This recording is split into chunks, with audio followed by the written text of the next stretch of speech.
From across Maryland, Virginia, and the District, this is Washington's 24-hour local news leader. News Channel 8's Live This Morning starts right now. The congressional midterm elections are less than 6 months away, and members and their staffs are beginning to think about how their decisions here in Washington are playing back home. And this makes citizen voices more powerful than ever. Stephanie Vance, our advocacy guru, joins us today to talk more about this important topic. Stephanie, good morning. Good to have you here. Good. Thanks for having me. I appreciate coming on. So it's all about getting that message out and having it heard back home. Similarly, it's about hearing what the constituents have to say. Is Congress listening? Well, and that's a key point. I think people always think to themselves, oh, members of Congress don't listen to me. And I have 2 points to make to that. One is that if you're not speaking, they sure don't hear you. So I always encourage people to really speak up.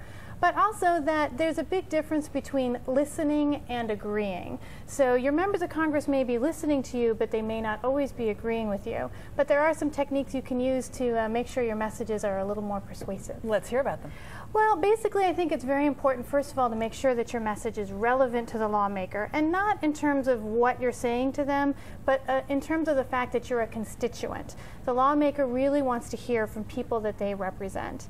The other thing is to make sure your message is very personalized. Members of Congress hear lots of facts and figures and statistics, but what they don't get a lot of is that personal story. So to really tell that story and how what you're talking about connects to broader federal policy issues. And if you tell them a personal story, they may repeat it later because they love to recount those first. It shows a real connection, doesn't it, with the people? It really does. They love to tell the president used that technique in his State of the Union address. And if you're a baby or a puppy, you can even get pictures with them, which is nice. But yeah, the personal stories really do help. And what it does, to me, citizens really have a role in connecting the broad, crazy stuff in D.C.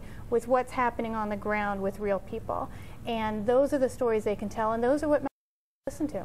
So what's the best way to contact a member of Congress with your concerns or your views or just suggestion? I mean, is it best to call them on the phone or email them, or should you write a letter? How should you approach it? Well, to me, first of all, what you say is far more important than what tool you use to deliver the message. So making sure that message is personal, it's thoughtful, you have an ask, something you very specifically want the member of Congress to do, that it's not just a rant.